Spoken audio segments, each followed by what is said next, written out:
మంచినీరు సమస్య ఉంది. అలాగే ఈ సమస్య వల్ల మంచినీరు కూడా తాగునీరు ఇబ్బంది అయిపోయింది. మరి వీటి వల్ల ఈ సొసైటీలు అప్పులు కట్టుకోలేక రైతాంగం అనేది తింటాను కూలి లేకుండా చాలా దారుణంగా ఇబ్బందిగా ఉందండి. మంచులో పడుకుంటున్నామండి, ఎవరు పట్టించుకోవట్లేదండి. కానీ ఎవరు వచ్చినా ఆఫీసర్లు వస్తున్నాం ఎదురు రాసుకెళ్ళటం తప్ప ఇంతవరకు ఎవడు దీని మీద సరిగా అవగాహన లేదు. ఇది బాగా వెడల్పు చేశారండి డ్రిడ్జింగ్ చేసినప్పుడు. దానివల్ల కూడా ఒక 64 మీటర్లు అండి మామూలుగా యాక్చువల్గా, అటువంటిది 120 మీటర్లో వెడల్పు చేశారు.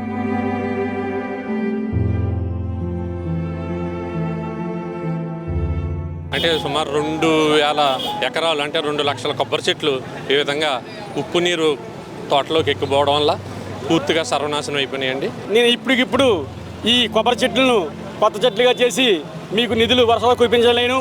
కానీ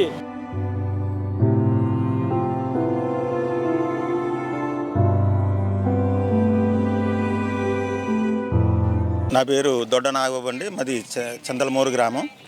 మరి ఈరోజు పవన్ కళ్యాణ్ గారు వచ్చి రైతులు సమస్యలు ఈ కొబ్బరి చెట్లు మరి స్వయంగా ఆయన చూసి ఆయన ఓన్లీ ఈ 20 గ్రామాల సమస్య కాదు, ఇది కోనసీమ జిల్లా మొత్తం ఉంది. 2 లక్ష కుటుంబాలకు సంబంధించిన ఇది కాబట్టి అది టోటల్ శాశ్వత పరిష్కారం చేయాలని దిశగా ఆయన ఆలోచిస్తూ మళ్ళీ ఇంకొక 14 రోజుల్లో ఇంకొకసారి ఇక్కడికి వచ్చి పూర్తిగా అవగాహనతోటి రైతులకు కూడా మొత్తం అందరూ అవగాహన తీసిన అధికారులతో కూడా కూర్చుని ఇది పూర్తి చేస్తానని చెప్పి ఆయన మాట ఇవ్వడం జరిగింది. ఈ ప్రభావం ఎన్ని గ్రామాల మీద ఉంటుంది? ఇది 20 గ్రామాలండి. ఇక్కడ కర్వాకు చింతలమూరు నుంచి అండి కర్వాకు వరకు ఒక 20 గ్రామాలు అటు ఇటు కూడా మునిగిపోవటం వల్ల చాలా చూస్తున్నారు కదండి, చెట్లు ఎంత చాలా దారుణంగా మొత్తం తలలో పడిపోయి ఉన్నాయో. మరి రైతులు చాలా నష్టపోయి మంచినీరు సమస్య ఉంది. అలాగే ఈ సమస్య వల్ల మంచినీరు కూడా తాగునీరు ఇబ్బంది అయిపోయింది. మరి వీటి వల్ల ఈ సొసైటీలు అప్పులు కట్టుకోలేక మరి వాళ్ళేమో సొసైటీ వాళ్ళేమో వేలం వేసేస్తామని చెప్పి వాళ్ళు అంటున్నారు. ఇలా కట్టలేరు, వీళ్ళతో తీర్చే పరిస్థితి లేదు, అక్కడ కట్టే పరిస్థితి లేదు. కాబట్టి దాని మీద రైతులు చాలా ఇబ్బంది పెడుతున్నారు. కాబట్టి రైతులు కూడా చెట్టుకి ఎంతని నష్టపరిహారం కూడా వస్తే అలా కొంచెం మళ్ళీ ఇది పాతుకోవడానికి కానీ మొక్క పాతుకోవాలంటే 5,000 దాకా అవుతుంది. మళ్ళీ దాని ఆ మొక్క ఇప్పుడు ఇయ్యాల నుంచి మొదలు పెడితే కనీసం సంవత్సరన్నర పడుతుంది మళ్ళీ అది పాతడానికి రావడానికి. అందుకు కాబట్టి ఏంటంటే చాలా కావాలి. కాబట్టి దాన్ని తీసుకొని మరి పవన్ కళ్యాణ్ గారు ఆలోచించి న్యాయం చేస్తానని మాట ఇచ్చారు. కాబట్టి చాలా రైతులందరూ చాలా సంతోషంగా ఎదురు చూస్తున్నారు. మా ద్వారా రైతాంగం తరఫున ప్రభుత్వాన్ని ఏం కోరుకుంటున్నారు, ఏం చెప్పాలనుకుంటారు? ఎలాగండి మా ద్వారా పవన్ కళ్యాణ్ గారికి రైతాంగం తరఫున ఏం చెప్పాలనుకుంటారు? సుమన్ మీది S4 మీడియాకి కూడా మరి మీ మీడియా అంతా కూడా మరి చాలా సహకరించి ఈ మెసేజ్ని మీరు స్టేట్ అంతా వెళ్ళాలని, అలాగే గవర్నమెంట్ నుంచి ఏం కోరుకుంటున్నారు? గవర్నమెంట్ నుంచి మాకు ఈ పని రైతులకు న్యాయం జరగాలని కోరుకుంటున్నాం. మా సమస్య పరిష్కారం అవుతే మాకు అదే రైతుకి న్యాయం జరుగుతుందని నా పేరు సత్యనారాయణ అండి. కేసరిపల్లి పవన్ కళ్యాణ్ రావడం చాలా ప్రజలు చాలా ఆనందంలో ఉన్నారు.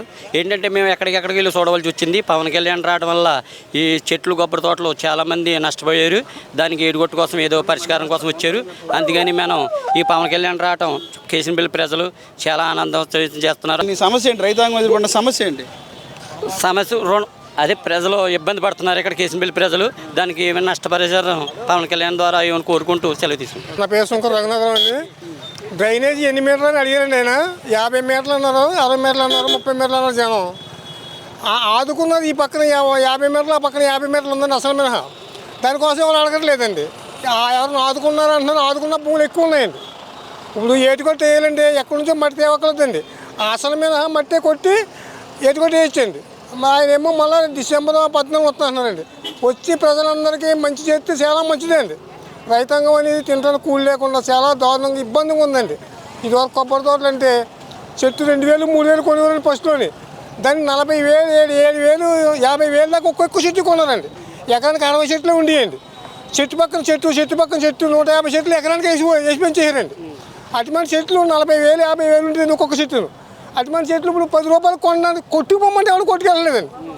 మరి పవన్ కళ్యాణ్ గారు వచ్చి ప్రజలందరికీ న్యాయం చేస్తారని చాలా ఆశిస్తున్నాం. డిసెంబర్ 14 వస్తున్నారండి.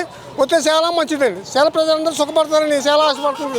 అంటే ఏం చేస్తారు రైతులకు న్యాయం జరుగుతుంటారు? రైతులకు ఇంకేం చేస్తారండి, ఏటి కొట్టేసి రైతులకి ఏదో నష్టపరిహారం ఇదని చూపించే రైతులు కూడా సంతోషిస్తారని పవన్ కళ్యాణ్ చాలా మంది మెచ్చుకుంటారని సంతోషపడుతున్నారు. నమస్కారం అండి సార్ గారికి, నా పేరు నల్లి జ్ఞానసుందరి. మంతా తుఫాను వల్ల మా ఇల్లు మొత్తం చెట్లు పడిపోయి మొత్తం కూలిపోయింది సార్. మొత్తం అందరికీ ఇన్ఫామ్ చేస్తాము. పంచాయతీ వారికి, ఎస్సీ గారికి, కలెక్టర్ ఆఫీస్లో కూడా ఇచ్చామండి. ఇంతవరకు మాకు ఎటువంటి నష్టపరిహారం చెప్పలేదండి. ఆ ఇంట్లోనే ఉంటున్నామండి మేమైతేని. నా భర్తకైతే బాగోదండి, దగ్గు ఆవేశం అండి. మంచులో పడుకుంటున్నామండి, ఎవరు పట్టించుకోవట్లేదండి. లెటర్ పట్టుకొచ్చాను సార్ ఇద్దామని. ఇప్పుడైనా సరే లెటర్ తీసుకుంటారేమని చాలా ఆశించాను, కానీ చాలా చింతిస్తున్నాను. నా గృహం కొరకు మీరు ఇన్ఫామ్ చేస్తారని సార్ గారికి మరీ కోరుకుంటూ సెలవు తీసుకుంటున్నాను. ఎర్రజీరి గోపాలకృష్ణారావు, కేసరిపల్లి గ్రామం. నేను ఈ పోయిన కొబ్బరి చెట్లలోనే నేను ఒక రైతుని. సుమారు ఈ పోడైనట్లు 3 ఎకరాలు సుమారుగా ఉంది. అయితే మా బ్రదర్స్ మా ఫ్యామిలీలోకి వెళ్ళి 7 ఎకరాల దాకా ఉంది. పోతే మాకు ఈ 3 సంవత్సరాల నుంచి అట్ల వల్ల ఒక్క రూపాయి కూడా ఇన్కమ్ రావటం లేదు. చాలా ట్రబుల్ పడుతున్నాం. కానీ ఎవరేది వచ్చినా ఆఫీసర్లు వస్తున్నాం, ఏదో రాసుకెళ్ళటం తప్ప ఇంతవరకు ఎవడు దీని మీద సరిగా అవగాహన లేదు. కానీ అనుకోకుండా మన డిప్యూటీ సీఎం గారు పవన్ కళ్యాణ్ గారు వచ్చారు, బాగా స్టడీ చేసి వచ్చారు. మేము చెప్పినవి కాదు కావాల్సినవి, అతనే స్టడీ చేసి వచ్చారు. మళ్ళీ 15 రోజులు ఒకసారి ఆఫీసర్లందరినీ ఏదో అడుగుతా అన్నారు. అవి తెలుసుకున్న తర్వాత పండగ వెళ్ళిన తర్వాత 45 రోజుల్లో మళ్ళీ మీతో మీట్ అవుతాయని చెప్పారు. చాలా సంతోషం. అతనికి మరీ ధన్యవాదాలు తెలుపుకుంటాం. ఆడబాల సంజయ్ అండి, తూర్పుపాలెం. మాకు వచ్చేసి గూడపల్లిలో ఒక 8 ఎకరాల కొబ్బరి తోట ఉందండి. అందులో ఫ్లడ్ వచ్చేసి ఒక 4 ఎకరాలు ఫుల్గా చనిపోయింది సార్. ఎందుకని మేము నా వయసు వచ్చేసి ఈవేళ 50కి వచ్చాను సార్ నేను. కాకపోతే ఏంటంటే నేను నా వయసు తగ్గట్టుగా నేను ఎంక్వైరీ చేసుకుని అలా ఏంటి అని చెప్పేసి మన ఇక్కడ నాగార్జున గారు, డిఈ గారు, ఇలాగా చాలామంది ఆఫీసర్లు ఉన్నారు. వాళ్ళని కడుక్కుని నేను సర్వే చేసుకున్నది ఏంటంటే ఓఎన్జీసీ వల్ల కూడా చాలా నష్టం జరిగింది సార్. 2 అడుగులు చిల్లర 2 అడుగుల మేర భూమి దిగింది సార్ కిందకి. దానివల్ల ఫ్లడ్ వస్తుంది. ఇప్పుడు వచ్చేసి సముద్రం ఉంది సార్ మనకి ఈ కోస్టల్ ఏరియాలో. ఈ సముద్రం మా ఊరు తూర్పాలు నుంచి ఒక గండి ఒకటి కొట్టింది సార్. అన్నదమ్ములు అన్న చెల్లెలు కొట్టు ఉంటుంది సార్.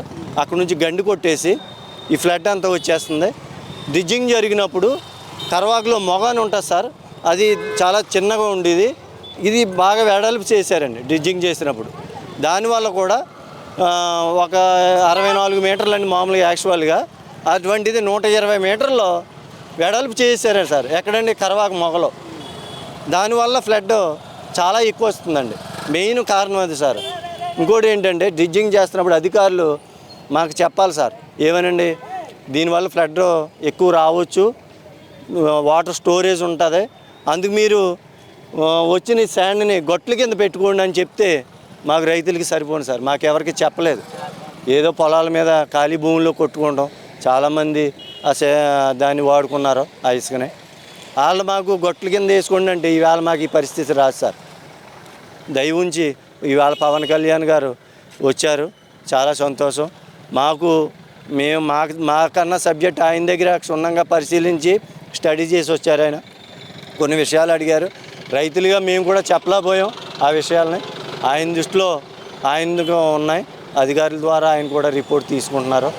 మళ్ళీ 40 రోజుల్లో రిపోర్ట్ మన మీటింగ్ పెడతానన్నారని అమరావతిలో.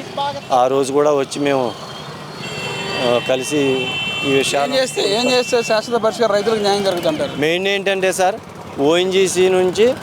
ఓఎన్జీసీ వల్ల మాకు నష్టం జరిగింది సార్.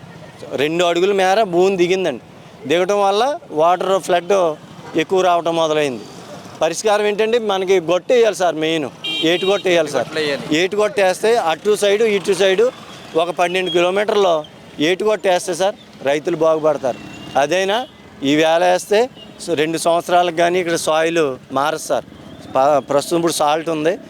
ఈ మామూలు ఈ వాటర్లోకి స్వీట్ వాటర్ రావాలంటే 2 సంవత్సరాలు పడుతుందండి. ఇది అటు నుంచి మొక్క వేయాలంటే 8 సంవత్సరాలు పడుతుంది సార్ కాపుకి రావాలంటే. అది సార్. గతానికి ఇప్పుడు రైతు పరిస్థితి ఏంటి? చాలా దయనీయంగా ఉంది సార్. మాకు వచ్చేసి నెలకి 15,000 రూపాయల నుంచి 20,000 రూపాయల ఆదాయం వచ్చింది సార్ నెలల. అటువంటిది వాళ్ళ 2,000 రావట్లేదు సార్. మాకు ఒక 4 ఎకరాల్లోని 6,000 రూపాయలు కొబ్బరి పడి సార్. ఇవాళ నిన్న కాక మొన్న 23వ తారీఖున దింపు తీస్తే సార్ 240 కాయలు వచ్చినాయి సార్. నాకు 240 కాయలు. ఎన్ని కాయలు రావాలి? ఎకరానికి వచ్చేసి ఇంచుమించుగా 1000 కాయలు వస్తాయండి. 1000 కాయలు వస్తాయండి. 1000 మంచి తోట అనుకోండి 1500. అదే మనకి ఈ కాలం పంట కాలం ఉన్నదనుకోండి 1500, 1600 అలా కూడా వస్తాయండి. మాకు యావరేజ్గా 1000 నుంచి 1200 రూపాయలకి 1200 కాయలు వచ్చాయి సార్. ఈ కొబ్బరి చెట్లు అయిపోవడం కారణం ఏంటి? ప్రధానంగా ఎన్ని గ్రామాలు ఈ పరిస్థితి ఉంది? ఎంతమంది రైతులు ఏమి ఆధారపడుతుంది? ఎన్ని కుటుంబాలు ఆధారపడుతుంది? ఏం చెప్తారు? నా పేరు సుబ్బారాయుడు, కేసునపల్లి అండి. ఇది వ్యవసాయం, నేను కొబ్బరి రైతుని. సుమారు 12 గ్రామాలు అంటే సుమారు 2000 ఎకరాలు అంటే 2 లక్షల కొబ్బరి చెట్లు ఈ విధంగా ఉప్పు నీరు తోటలోకి ఎక్కిపోవడం వల్ల పూర్తిగా సర్వనాశనం అయిపోయినాయండి. దీనికి ప్రధానమైన కారణం గతంలో 6 సంవత్సరాల నుంచి కూడా ఇదే జరుగుతుంది. మాకు 6 సంవత్సరాల క్రితం ఒక రెడ్జింగ్ జరిగింది, సగం లెక్క కనాది వదిలేశారు, గట్టు కింద అది మెరకైపోయింది. అదేవిధంగా తవ్వినకాడ కూడా గట్లు కూడా ఏమీ వేయలేదు. అదొక ముఖ్య కారణం. ఓఎన్జీసీ వారు సెర్చ్ సర్వే చేయడం వల్ల కూడా భూమి కుంగుతుందన్నారు. అది మాకు అంతగా అవగాహన లేదు, కానీ అప్పటి నుంచే మాకు పూర్తిగా ఈ నీళ్ళన్నీ ఎక్కుపోవడం వల్ల మా వ్యవసాయ భూములన్నీ కూడా సర్వనాశనం అయిపోయినాయండి.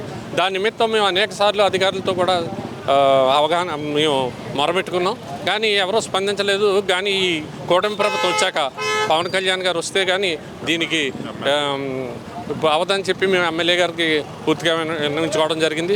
మా ఎమ్మెల్యే గారు దేవ వరప్రసాద్ గారు దీని మీద ఆయన్ని తీసుకుని ఈరోజు తీసుకురావడం జరిగింది. మా యొక్క బాధలు పూర్తిగా తెలియజేశాం, కానీ ఆయన కూడా చాలా అవగాహనతో దీని మీద పూర్తిగా ఉన్నారు. అధికారులు దీని మీద సగం సమాధానాలు చెప్పినట్టుగా ఉన్నట్టు మాకు రైతువారీగా మాకున్న ఇబ్బందులే చెప్పగలం తప్ప మేము పూర్తిగా అవగాహన విషయంలో మేము చెప్పలేం. కనుక అది ఎలా జరిగింది, ఏం జరిగింది, ఎప్పటి నుంచి జరిగింది అన్నది మేము వివరించడం జరిగింది. అదేవిధంగా దీని మీద నేను ఒక నిర్దిష్టమైన ప్రణాళికతో ఉన్నానని చెప్పి ఆయన చెప్పడం జరిగింది. మరియు దీని మీద ఒక 15 రోజులు పోయాక ఒక సెకండ్ కమిటీ అవసరం వస్తే ఇది క్లియర్ అయ్యే వరకు చేస్తానని అన్నారు. అదేవిధంగా కలెక్టర్ గారు కూడా ఈ కోనసీమ జిల్లాలో జరిగిన మొత్తం వారికి వివరించినట్టుగా మాకు అర్థమైంది. దాని మీద సెంట్రల్ బోర్డుతో మాట్లాడి సెంట్రల్ గవర్నమెంట్ ఇది ఒక తక్కువ స్కీమ్ కాకుండా నేనేదో 20 కోట్లు 30 కోట్లు చెప్పేసి వెళ్ళిపోవడానికి రాలేదు, దీని మీద శాశ్వత పరిష్కారానికి వస్తామని చెప్పి పూర్తిగా చెప్పారు. దీన్ని మళ్ళీ కమిటీ వేస్తామన్నారు. మేము చాలా ఆనందంగా వానికి ఆయన చెప్పిన దాన్ని మేము పూర్తిగా స్వాగతిస్తున్నాం. నా పేరు సుందర బ్రహ్మయ్య, మాది రాజుల నియోజకవర్గం. ఇక్కడ మరి ఈరోజు శంకరగుత్తం డ్రైన్పై సమస్యపై వచ్చిన ఉప ముఖ్యమంత్రి వర్యులు కొణిదెల పవన్ కళ్యాణ్ గారు మా గ్రామాల 14 గ్రామాల రైతులకు మంచి పోరాటం ఇచ్చారు. ఎందుకంటే ఆయన రాక మాకు చాలా సంతోషంగా ఉంది. ఇక్కడ సుమారు 2000 ఎకరంలో సుమారు 1500 మంది రైతులు ఇలా తమ బాధ తమ గోడును ఆయన తీసుకున్నారు. ఈ చనిపోయిన చెట్లను చూసి చాలా విచారం వ్యక్తం చేశారు. మరి ఈ కొబ్బరి పంటపై అనేక మంది ఆధారపడుతున్నారు. ఈ కొబ్బరి పంటను ప్రధాన సమస్యగా తీసుకుని నేను ఈ కొబ్బరి పంటపై అధ్యయనం జరిపి సుమారు మొత్తం 90,000 కుటుంబాలు ఈ కొబ్బరి పంటపై ఆధారపడి ఉన్నాయి. వారందరికీ కూడా న్యాయం చేస్తానని చెప్పేసి నేను చెబుతున్నానని చెప్పడం జరిగింది. వారు మరలా ఈ సమస్యపై డిసెంబర్ 2వ వారంలో మీటింగ్ వేసి ఇక్కడున్న సమస్యలపై అధ్యయనం జరిపి మనకి సరైన సమాధానం మనకి ఇవ్వటానికి సిద్ధపడతా అని చెప్పి అన్నారు. అయితే నేను ఇప్పటికిప్పుడు ఈ కొబ్బరి చెట్లను కొత్త చెట్లుగా చేసి మీకు నిధులు వరుసలో కురిపించలేను, కానీ నేనైతే మాత్రం నేను మాట ఇస్తున్నాను. ఈ కొబ్బరి పంటపై నేను ఎట్టి పరిస్థితుల్లోని కూడా మీకు న్యాయం చేస్తానని చెప్పి మాట ఇవ్వడం జరిగింది. వారు అనేక ప్రతి అధికారిని కూడా కలెక్టర్ని అలాగే ఎంపీ గారిని కూడా కేంద్రంలో ఈ గలం విప్పమని చెప్పడం జరిగింది. మరి చాలా సంతోషం, చాలా ఆనందదాయకం. వారు మాట తిప్పరు, మడమ తప్పరు. ఈ పవన్ కళ్యాణ్ గారు మాట ఇచ్చారు కాబట్టి మా అందరిలో కూడా చాలా ఆనందం వ్యక్తం చేస్తున్నాం. మరి మా పరిస్థితులు అయితే ప్రధానం ఇప్పుడైతే ఏ విధంగానూ కూడా సహకార సంఘాల లోన్లు మాత్రం మేము కట్టలేని పరిస్థితిలో ఉన్నాం. ఆ సమస్య కూడా మేము అడిగాం, వారు కూడా స్పందించారు.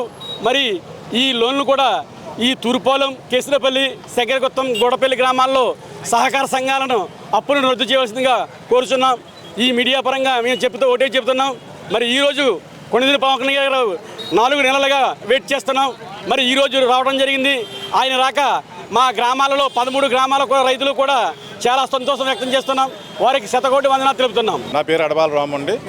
ఈరోజు మన డిప్యూటీ సీఎం గారు పవన్ కళ్యాణ్ గారు మా ఊరు ఇక్కడికి సందర్శించడానికి ఈ కొబ్బరి తోటలో పాడైపోయిన సందర్భంగా ఆయన ఇక్కడికి రావడం మాకు చాలా ఆనందకరం. మేము ఒక కొబ్బరి చెట్టు ఉంటే ఇంటికి పెద్ద గుడిలాగా మేము తలంచుకునే వాళ్ళం పూర్వం. అటువంటిది 10 గ్రామాలు సర్వనాశనం అయిపోయినాయి. దాని మీద పవన్ కళ్యాణ్ గారు బాగా స్పందించి మాకు భరోసా ఇచ్చి వెళ్ళారు. మళ్ళీ ఈ డిసెంబర్ లోపల మళ్ళీ 2 టైమ్స్ మళ్ళీ ఇక్కడికి వస్తానని ఆయన మాట ఇచ్చారు. ఆయన మాట ఇవ్వడంతో మాకు చాలా ధైర్యం వచ్చింది. ఇక్కడ ఈ రైతులందరికీ కూడా చాలా హ్యాపీగా ఉన్నాం. ఇంత పాడైపోయి ఇంత మేము సొసైటీ అప్పులు కట్టలేక ఎన్నో బాధలు పడుతుంటే ఈ టైంలో మాకు భరోసా ఇవ్వడం వల్ల మాకు చాలా హ్యాపీగా ఉందండి. చాలా సంతోషం. ఇక్కడ మీరు మీడియా వారు అంతా చూసుంటారు కొబ్బరి తోటలో ఎంత సర్వనాశనం అయిపోయినాయో. రైతులందరూ ఈ వేళ ఆయన రావడం వల్ల మాకు చాలా హ్యాపీ అనిపించింది. నా పేరండి ఆకుల కనకారావు, కేశనపల్లి రైతును. నాకు ఒక 1/2 ఎకరం తోట ఉందండి. ఇక్కడ 1/2 ఎకరం తోట చచ్చిపోయింది. దాని నష్టపరిహారం గురించి నేను పవన్ కళ్యాణ్ గారిని కోరాను. 40 రోజుల్లో చేస్తానన్నారు. ఇప్పుడు పోవటం వల్ల మీ కుటుంబం ఆధార పరిస్థితి చాలా క్షీణ పరిస్థితిలో ఉంది. పెన్షన్ వల్లే బతుకుతున్నాం బాబు. 4,000 పెన్షన్ వల్లే బతుకుతున్నాం.